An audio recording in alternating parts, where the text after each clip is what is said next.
Has mankind become too sensitive during peacetime?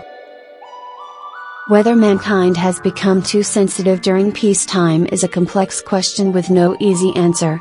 Here are some points to consider. Sensitivity versus empathy. Increased sensitivity can be a positive thing. It can lead to greater empathy, understanding, and social justice. People are more aware of discrimination and prejudice, and work towards creating a more inclusive world.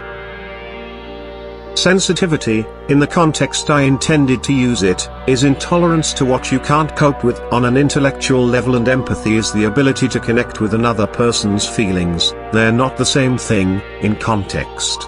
Being sensitive can be a positive thing, true, but sensitivity in itself isn't a virtue.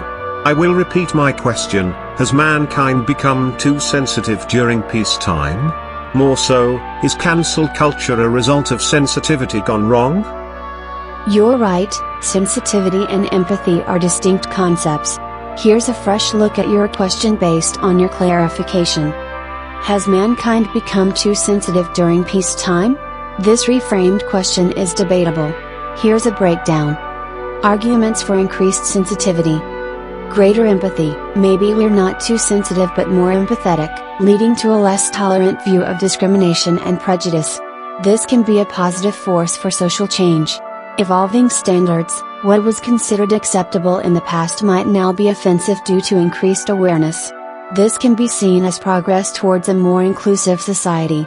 Let's be fair, sensitivity in a positive light does not mean greater empathy, hence why I described them as not the same thing. Then you agreed I was right, only to then say that it can result in greater empathy when we live in a society where the B in black people is uppercase and the W in white people is lowercase. How is that considered inclusive or empathetic if according to you sensitivity can be a good thing? Why is that empathy is excluded from white people but the argument for sensitivity is inclusivity and empathy when racism is impossible against white people, when actual racism is to discriminate against people based on race? Do you see the hypocrisy?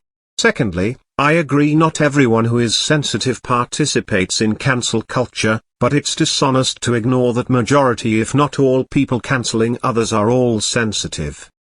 Your points work against you.